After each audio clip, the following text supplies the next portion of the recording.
guys, welcome back to my channel. This is the episode number 31 and 32. So let's get start. कहानी के starting में हमें वही scene दिखाया जाता है जहाँ पे जिंग जो है वो ली के अंकल से फाइट कर रहा होता है एंड गैंग जो है वो उसे नाइफ मार देता है। नैन्सी ये देख के काफ़ी ज़्यादा शॉक होती है, जिसके बाद गैंग जो है वो उसे इसी तरह छोड़ के वहाँ से चला जाता है। अपने फादर को बताता है कि वो बॉक्स जो है वो उन्हें मिल चुका है। तभी वहाँ पे रोंग आती है जो इस तरह देख के उसे काफ़ी ज़्यादा शॉक होती है एंड रोते हुए उसे उसी घर में ले आती है जहाँ पर वो सब रह रहे थे एंड उसके पेट में बहुत बड़ा नाइफ लगा होता है जिसे वो निकालने की सोच रही होती है पर निकाल नहीं पाती और काफ़ी ज़्यादा रो रही होती है। इतने में जो वो पागल वाली लड़की है वो यहाँ पे आती है और उस नाइफ को निकाल लेती है और इससे जो जिन है उसे होश भी आ जाता है। एरोंग उसे देख कर काफ़ी ज़्यादा खुश होती है, लेकिन इस टाइम पे वो काफ़ी ज़्यादा बीमार था, इस वजह से वो उसकी हेल्प करने की बात करती है और उसे सीक्रेट रूम में लेके जाती है और यहाँ पे शाओ से कहती है कि वो यहाँ पर रहे और किसी को भी अंदर ना आने दे। इसके बाद अंदर दिखाया जाता है कि ये दोनों अपनी स्विचड पावर को एक्सचेंज कर रहे थे, जिसमें इन दोनों को 7 डेज़ का टाइम लगेगा और इतने में ये एक दूसरे से अलग नहीं हो सकते। मतलब इन दोनों को अपने हाथों को जोड़ के रखना पड़ेगा एंड वो दोनों एक दूसरे से हाथों को अलग नहीं कर सकते और इनके बीच में इन्हें किसी को भी डिस्टर्ब नहीं करना। एंड यहाँ नांसी को दिखाया जाता है जो कुछ ज़्यादा ही डिप्रेस हो जाती है ये देख के कि कॉन्ग ने जिंग को नाइफ मार दी और ये कुछ भी नहीं कर पाई और इस बात से काफ़ी ज़्यादा परेशान होती है। इसी वजह से वो सोच रही होती है कि कैंग ने मुझसे झूठ बोला एंड वो अभी भी बेस्ट प्रिंस बन के रहना चाहता है, बल्कि यंग कैंग बन के नहीं, और इसीलिए वो सुसाइड करने लगती है पानी में कूद कर। एंड उस जो कैंग के फादर है उसने उसे प्रॉमिस किया था कि वो हमेशा कैंग के साथ रहेगी एंड वो उस प्रॉमिस को तोड़ रही है, ये बोल के वो पानी में कूद जाती है। इसके बाद कैंग और उसके फादर और उनकी टीम को दिखाया जाता है जो उसी घर में आके रहते हैं, क्योंकि इस पूरे गांव में शायद यही एक घर है जिसमें आके सबके सब इंटरप्ट हो रहे हैं एंड जिस बॉक्स को ये लेके आए थे उन्हें खोलने की बात करते हैं एंड ली के अंकल उस बॉक्स को खोलते हैं तो उसमें कुछ भी नहीं होता। ये देख के जिंग और रोंग काफ़ी ज़्यादा खुश होते हैं एंड दीवार में काफ़ी बड़ा सा एक कट होता है जिसमें से रोंग जो है वो बाहर की चीज़ों को देख रही होती है, लेकिन बाहर से उस कट को कोई भी नोटिस नहीं करता एंड ये सब लोग आपस में बात कर रहे होते हैं कि अभी इन्हें वापस उसी जगह जाना होगा ताकि ये उस जगह जाकर कोई नया बॉक्स ढूंढ सके ताकि उसमें ही जो ये चीज़ ढूंढ रहे हैं वो मिल सके। तभी यहाँ पे शाओ आ जाती है जो कह रही होती है उस कट वाले होल को देख कर कि मैं किसी को नहीं बताऊंगी कि वहाँ पे कोई मेलन खा रहा है एंड इस बात पे इन्हें शक होने लग जाता है, जिस पर ये उन्हें बहाने बना के वहाँ से चली जाती है। एंड यहाँ पे कैंग के फादर कहते हैं कि वो उसके नेफ्यू का ख्याल रख लेंगे, वो उस बॉक्स को ढूंढ के आए एंड हमें दिखाया जाता है कि कैंग और उसके फादर यहाँ घर में वापस आ जाते हैं एंड उसके फादर फिर से उसे मस्का लगा रहे होते हैं एंड कहते हैं कि मैं फर्स्ट टाइम जब यहाँ पे आया था तो मैं काफ़ी ज़्यादा इंजर्ड था, तुम्हारी मॉम ने मुझे हेल्प किया, मुझे उन्हें देखते ही प्यार हो गया, जिसके बाद मैंने उन्हें अपने साथ लेके गया। एंड ये सारी बातें जो है वो जिंग सुन रहा होता है एंड वो कॉन्ग के फादर के ऊपर काफ़ी गुस्सा करता है कि वो बस उसे अपनी बातों में लेने की कोशिश कर रहे हैं, जबकि उसके असली माँ बाप को उसी ने मार दिया। एंड यहाँ पे कैंग भी उनकी बातों पे यकीन कर लेता है और उनकी बात मान लेता है एंड कैंग के फादर कहते हैं कि तुम मेरे बायोलॉजिकल सन नहीं हो, लेकिन फिर भी मैं तुम्हें अपना बेटा मानता हूँ और इसीलिए आगे जाके तुम यहाँ के बहुत अच्छे एम्परर बनोगे। इस बात पे कैंग यस कह देता है और इन दोनों को बिलीव नहीं होता कि ये सिर्फ एम्परर बनने के लिए उनके साथ है एंड इस बात पे जिंग को काफ़ी ज़्यादा गुस्सा आ रहा होता है। एंड फिर से किचन का सीन दिखाया जाता है जहाँ पे बेचारे नीचे खाना बना रहे होते हैं लोग एंड अंकल होंग और केब वाले अंकल जो है ये दोनों के दोनों ऊपर बैठ के खा रहे हैं। जिसके बाद जो अंकल होंग से कहते हैं कि तुम यहाँ पे बैठ के खाओ, मैं तो यहाँ से अब जा रहा हूँ। जिसके बाद हमें ली के अंकल के साथ आए उन लोगों को दिखाया जाता है जिसे केब वाले अंकल आके काफ़ी ज़्यादा भूत बन के डराते हैं एंड वो सब लोग जो है वो डर के वहाँ से भाग जाते हैं, लेकिन जो ली के अंकल है वो उसे देख लेते हैं, जिस बात से केब वाले अंकल वहाँ से भागने लग जाते हैं और ये उनके पीछे जाता है। इसके बाद चैंग को दिखाया जाता है जो एक जगह पे आती है, वो भी कुछ टाइम के लिए रहने के लिए, लेकिन वहाँ पे जो पर्सन होता है वो उसे परेशान करने लग जाता है। तभी उसकी हेल्प करने के लिए वहाँ पे गोइंग आता है। यहाँ पे इन लोगों की अच्छी खासी फाइट होती है एंड ये दोनों आपस में बात करने लगते हैं कि आखिर ये जा कहाँ आ रहे हैं, जिस पे गोइंग बताता है कि वो ऑक्सविला जा रहा है, वो भी जिंग को ढूंढने, जिस पर चैंग जो है वो कहती है कि वो भी ऑक्स विलेज ही जा रही है, इसीलिए वो दोनों साथ में चलते हैं। यहाँ पे जिंग और रोंग को दिखाया जाता है जहाँ पे वो अभी भी एक साथ ही होते हैं एंड तभी ये सारे लोग जो है वो अपनी बहुत बुरी वाली हालत के साथ आते हैं और कहते हैं कि हमने वहाँ पे गोश्त देखा, इस वजह से हम वहाँ से भाग आए, लेकिन जो ली के अंकल है वो भी वहीं हैं। इस बात पे कैंग के फादर काफ़ी ज़्यादा गुस्सा करते हैं और कैंग को अपने साथ चलने के लिए कहते हैं एंड बाकी सारे लोग यहीं रहते हैं। उसके बाद दिखाया जाता है कि ली और बाकी सारे लोग यहीं होते हैं, लेकिन तभी वो एक पर्सन जो है वो उसी चीज़ों के पास जाके कुछ ढूंढने लग जाता है खाने के लिए एंड वहाँ पे वो बाउल मिलता है जिसे वो घुमा देता है, इस वजह से वहाँ का सीक्रेट डोर ओपन हो जाता है। रोंग जो है वो वापस से वहाँ का स्केलेटन दिखा के डरा देती है ताकि वो लोग अंदर ना आ सके और उसे देखकर वो भूत भूत कहते हुए वहाँ से चिल्ला के चले जाते हैं और बेचारा ली उसका पैर टूटा हुआ होता है, इसी वजह से वो खुद को इधर उधर छुपा रहा होता है एंड ये लोग कहते हैं कि अभी तो हम बच गए, लेकिन वो लोग वापस आ जाएंगे। तभी हमें चैंग और गोइंग को दिखाया जाता है जो उन सभी लोगों के भागते ही इस घर में आ जाते हैं एंड चैंग बताती है कि ये उसके अंकल का घर है एंड उनके अंकल का सरनेम गो था एंड वो मेरे डैड के फ्रेंड थे, जिस बात को ये सारे लोग भी सुन रहे होते हैं। आपस में गोजिंग की बात करते हैं एंड जो चैंग है वो बताती है कि जो रोंग है और चैंग है उन दोनों ने एक बार उसकी हेल्प की थी, वो भी ली से बचाने के लिए। और तभी जो गोजिंग है वो चैंग को बताता है कि मेरे पास एक लेटर आया था मेरे फादर के पास और हमें पता चला है कि जो रोंग है वो पानी में डूब के मर चुकी है और इसका इल्ज़ाम जो है वो जिंग के ऊपर है एंड रोंग के फादर उसे ढूंढ रहे हैं ताकि वो उसे मार सके। ये सुनने के बाद चैंग काफ़ी ज़्यादा सैड हो जाती है कि जो रोंग है वो मर चुकी है। एंड खुद की न्यूज़ सुनकर तो ये खुद ही दोनों शॉक हो जाते हैं कि आखिर ऐसे कैसे हो सकता है। जिसके बाद जो जिंग है वो कहता है कि एक बार हम रिकवर हो जाए उसके बाद फिर जाके सभी लोगों को सच बता देंगे। इसके बाद इन चारों नमूनों को दिखाया जाता है जो कि कहते हैं कि अभी तो डे हो रहा है एंड भूत तो नाइट में आता है ना, तो हम लोग यहाँ क्या कर रहे हैं, एक काम करते हैं वापस जाके एक बार चेक करते हैं। एंड हमें यहाँ पे केव वाले अंकल और ली के अंकल को दिखाया जाता है जो कि एक दूसरे के साथ भाग कर कॉम्पिटिशन कर रहे हैं। और तभी वहाँ पर उन्हें रोंग के फादर मिलते हैं एंड केव वाले अंकल जो है वो उससे पूछते हैं क्या तुम यहाँ क्या कर रहे हो। जिस पे जो रोंग के फादर है वो कहते हैं कि जो रोंग है वो जिन की वजह से मर चुकी है और इसी वजह से मुझे जिन को ढूंढना है। एंड जो केव वाले अंकल है वो बता देते हैं कि जिन तो ऑक्स विलेज में है।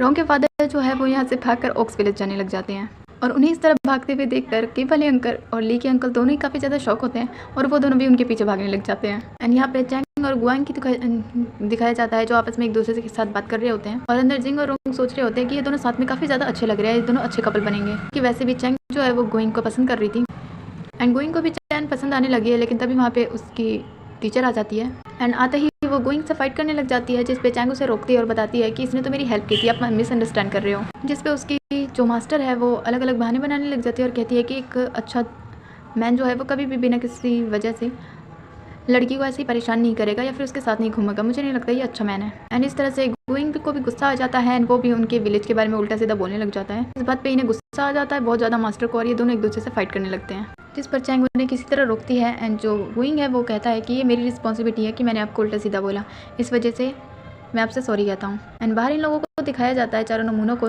जो कि बाहर से ही बैठकर अंदर का नज़ारा देख रहे होते हैं कि आखिर अंदर चल क्या रहा है। लेकिन तभी वहाँ पे शाओगू आती है तो उनसे पूछ रही होती है कि एक्चुअली में यहाँ पे हो क्या रहा है। लेकिन जो ये वाला टकला वाला पर्सन है वो उसे देख के डर जाता है और ये लोग घर के अंदर एंड शाओगू है वो बाहर चली जाती है। उन सब लोगों को आते हुए देख कर ये सारे लोग उनसे पूछते हैं कि आखिर वो लोग है कौन। लेकिन इन दोनों को देखकर इन पर्सन्स को लगता है कि इन्होंने पहले हमें डराया था, इस वजह से ये सब लोग फाइट करने लग जाते हैं। आखिरकार ये चारों जो है वो जीत भी जाते हैं इन तीनों को फ्रीज करके।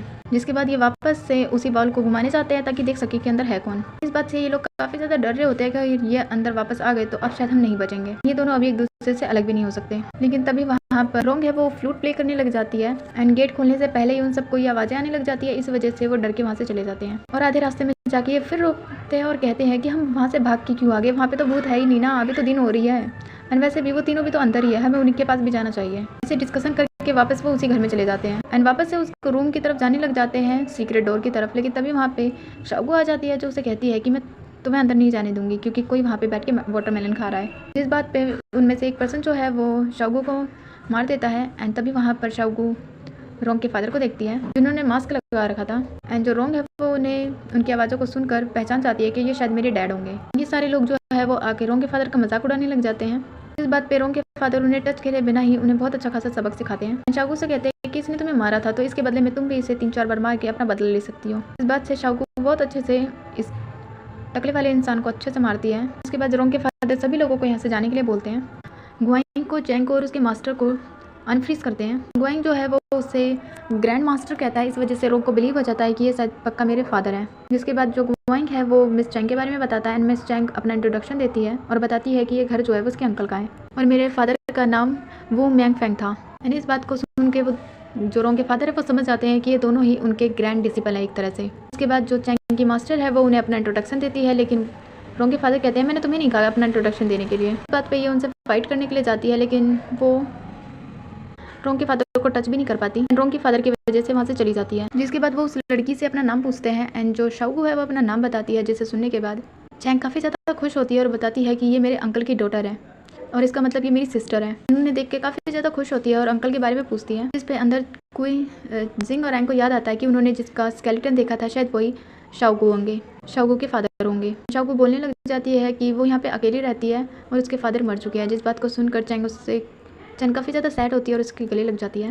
जिसके बाद नाइट का सीन दिखाया जाता है जहाँ पे चारों लोग आपस में बैठे हुए होते हैं। रोंग के फादर काफ़ी ज़्यादा खुश होते हैं चैंग को और शाओगू को एक साथ देख के, क्योंकि वो दोनों सिस्टर्स हैं, काफ़ी सालों बाद मिली है। एंड रोंग को याद कर रहे होते हैं कि वो इतनी आसानी से नहीं मर सकती।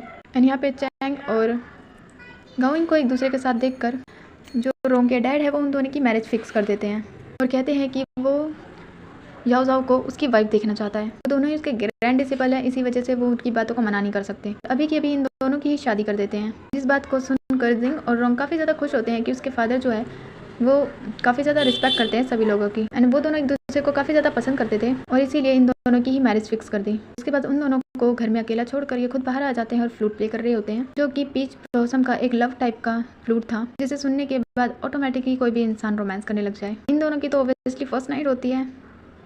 बेचारा ली जो है वो खुद को रोक रहा होता है ताकि वो म्यूजिक ना सुने। यहाँ जिंग भी खुद को बहुत ज़्यादा कंट्रोल करने की कोशिश करता है। ये दोनों एक दूसरे से अपने हाथों को अलग नहीं कर सकते थे, इस वजह से जो रोंग है उसे रोकने का ट्राई करती है और अपना एक हाथ हटा के उसे फ्रीज कर देती है ताकि वो ज़्यादा हिले ना, वो भी जिंग के कहने पर ही। अच्छे बच्चे हैं दोनों। उसके बाद नेक्स्ट डे का सीन दिखाया जाता है जहाँ पे ये दोनों उठते हैं और आपस में बात करने लग जाते हैं कि ये जिन को एक दूसरे के साथ में ढूंढेंगे एंड रोंग के डैड का थैंक्स कह रहे होते हैं कि उन दोनों के रिलेशनशिप को उन्होंने मैरिज तक पहुँचाया। जिसके बाद यहाँ पे हमें केव वाले अंकल, ली के अंकल और रोंग के फादर को दिखाया जाता है, जहाँ पे वो दोनों आपस में पता नहीं क्यों लेकिन भागने की प्रैक्टिस कर रहे होते हैं और उनके पीछे पीछे रोंग के फादर भी चले जाते हैं। इनको काफ़ी ज़्यादा टाइम हो चुका होता है कि ये प्रैक्टिस कर रहे हैं स्पिरिचुअल पावर की, इस वजह से उनकी स्पिरिचुअल पावर काफ़ी ठीक होती है।